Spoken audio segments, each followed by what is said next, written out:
Schizophrenia affects 1% of the world's population. Schizophrenia means split mind. It is a chronic and severe mental disorder characterized by 3 domains of symptoms: positive, negative, and cognitive. It presents as psychosis. Positive symptoms include hallucinations, hearing or seeing things that are not there, delusions involving false beliefs, and disordered thoughts. Negative symptoms include social withdrawal and anhedonia. Anhedonia meaning lack of being able to feel pleasure. Also, lack of emotional response and poverty of speech. Cognitive problems are amongst the earliest in schizophrenics, developing in the prodromal period and significant by first episode. It is a core symptom of schizophrenia and currently an unmet clinical need. Specific deficits have been found in all cognitive domains, including executive function, memory, and attention.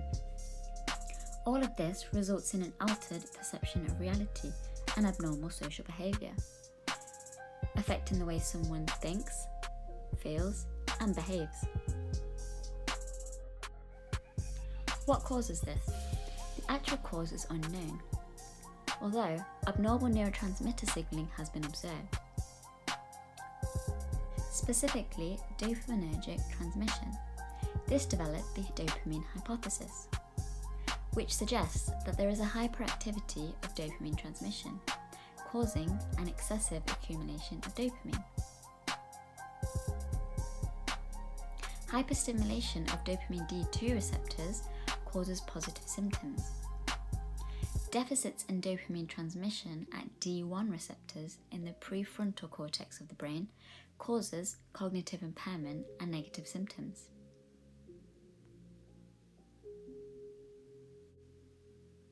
Glutamatergic and GABAergic dysfunction has also been thought to be a cause, involving NMDA receptors, serotonin, and muscarinic receptors. Brain imaging research shows that brain regions are also affected in schizophrenia, involving a number of lesions, not just one single loci. The prefrontal cortex is responsible for complex cognitive behaviour, decision-making, and social behaviour, and this activity is reduced in schizophrenia.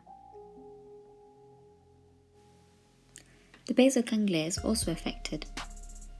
This region is responsible for cognitive function and motor function.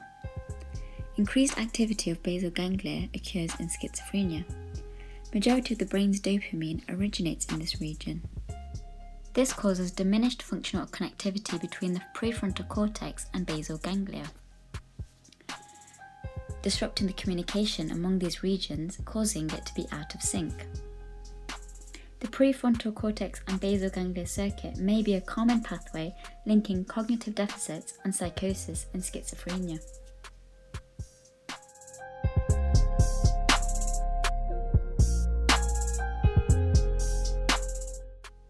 Antipsychotics alleviate positive symptoms.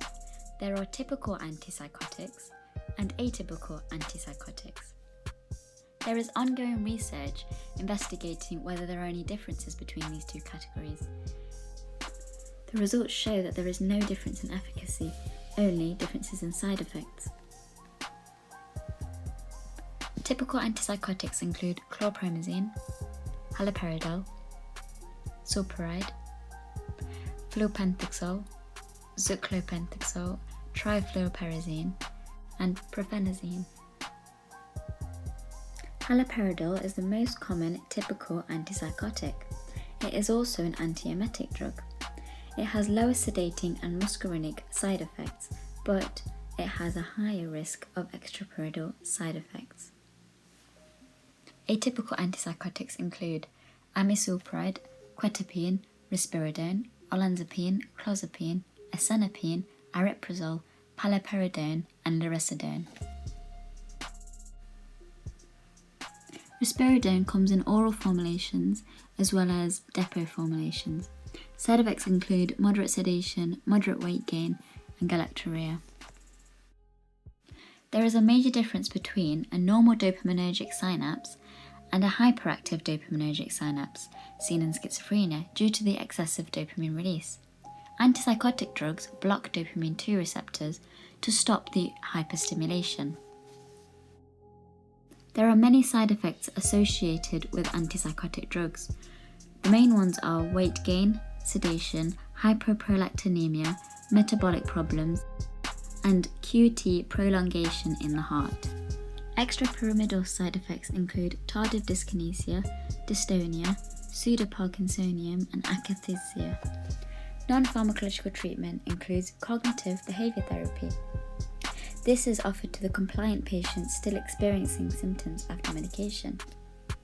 This consists of 12 to 20 sessions, and it is an effective intervention.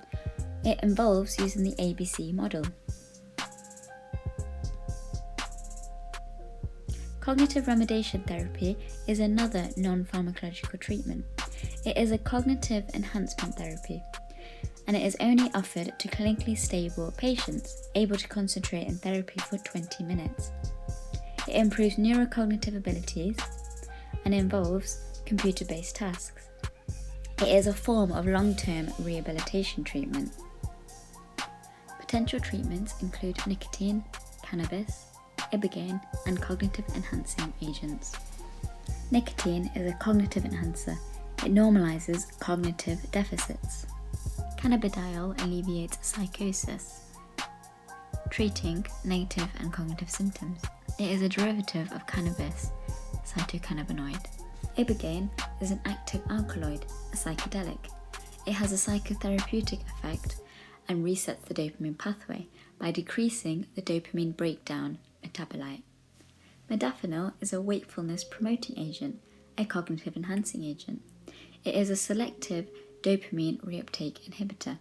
Currently it is used to treat ADHD and narcolepsy. Further research into each of these could lead to a cure.